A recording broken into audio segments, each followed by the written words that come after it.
This is from joe.co.uk. Chinese whistleblower claims first COVID outbreak was intentional. And I can believe it. This is a guy who defected, I think it was like a couple decades ago, 1987. He was held in prisons because he has been fighting for democracy. But apparently he still has he still has sources. And they provided him information that said that in 2019 at the World Military Games, China released a virus. Now that's his claim. Wait. Where were the World Military Games in Wuhan. September 2019? They were in Wuhan, China. Wuhan, and there were 9,000 athletes, many of whom were sick with some pneumonia-like disease. I've actually had members of that reach out to me afterwards, or family members, and say, hey, not going to say which family member it was, but someone I was related to was on that trip. They came back, they were sick. Yep. We got sick. We passed that along. We have no idea what that was, and it's been so long now that we can't, really get tested for it, so we're not sure what happened. But a lot of people were saying the symptoms were very COVID-like. So I'll say this. I don't know about intentionally.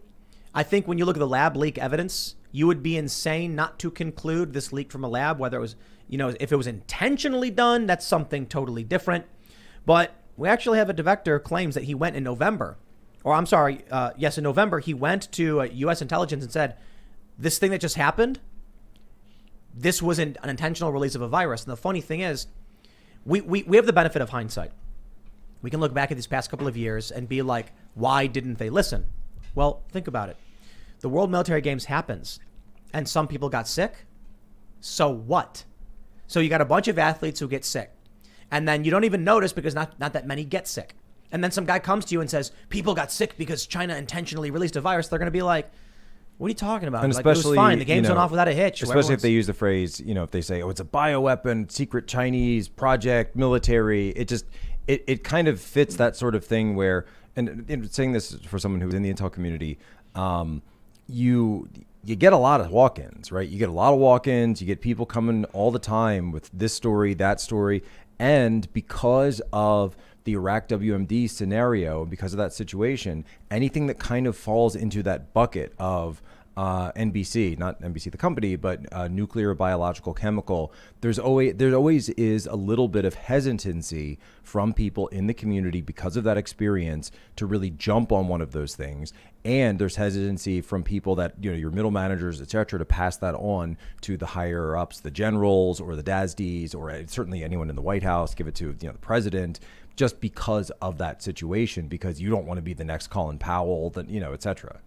Were this like? I'm curious. Was COVID more negatively impacting Asian people? Wasn't there something about like people who had some people had more ACE2 receptors based on their heritage? Yeah, I thought it was Asian men. No, I thought Asian men were less likely. Oh, I don't know. I don't remember. Ian, Sorry. you want to Google that? Or that would be something I want to look up. Yeah, because I remember seeing something about less ACE2 receptors based on different parts of the world and stuff like that.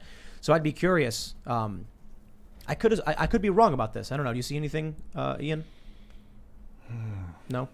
Is this here from eTurbo News? It says East Asians and men have more than, say, white Europeans and women. More receptors, which means they're more susceptible to this. That's just according to this. I don't know, but that's unconfirmed. So regardless of the outcome, I think it's interesting. China's accused the U.S. of releasing this, but it was a joint China and U.S. research. There was joint China-U.S. research being done at the Wuhan Institute of Virology. So, right. I mean, I don't know, man. This also says that men have more than women by nature. Probably bigger lungs, right? Bigger lungs, yeah. Yeah, that makes sense. So what do you think? Do you believe this guy? I don't know. I don't know for sure, but I do know just from an analysis standpoint, I could certainly see a scenario where someone, in not necessarily Xi Jinping, but somebody in China says, hey, we have this situation on our hands. It looks like this thing is breaking out. Why should we be the only ones who have to take a hit on this? Right. Why should we be the only ones who have to take the economic hit, the supply chain hit, the monetary hit? They're going through a monetary situation right now with Evergrande. That's breaking out. So why not just let it ride? The intentional thing, I'm not sure there's enough evidence of, but a lab leak? Right, a lab leak, but a lab leak that you don't respond to immediately. Right. Or look at what happened with Fukushima. You think you can cover it up. Yeah. There's like, just get rid of it quickly and don't have to admit anything. But I guess the challenge is they didn't shut down travel to Wuhan. They allowed outbound travel, didn't they? They did.